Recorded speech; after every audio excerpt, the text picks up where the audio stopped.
अस्सलाम वालेकुम व्यूअर्स, मैं हूं आपका अपना स्टॉलचर मोहम्मद सत्तार बाकर। बुर्ज सुमला विरगो यानी 26 मई से 1 जून खास तब्दीलियों का इशारा दे रहा है। सबसे बड़ी बात यह कि 29 मई को राहु बुर्ज हौस से निकलकर बुर्ज दल्फ में दाखिल होगा और केतु बुर्ज सुमला से निकलकर बुर्ज असद में चला जाएगा। राहु का बुर्ज दल्फ में आना आपकी छठी हिस्स को तेज करेगा। आपके रोजमर्रा के कामों में अनोखापन आएगा।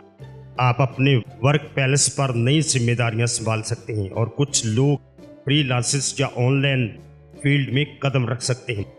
दूसरी तरफ केतु का बुर्ज असद में आना ये जाहिर करता है कि आपकी तवज्जो अंदरूनी दुनिया पर ज्यादा होगी। आप रूहानी तौर पर बेदार हो सकते हैं। माजी की गलतियों से सीखने का वक्त है। इस हफ्ते के शुरू में आपको कुछ उलझने या ज़हनी दबाव महसूस हो सकता है, खासतौर पर 27 और 28 मई को।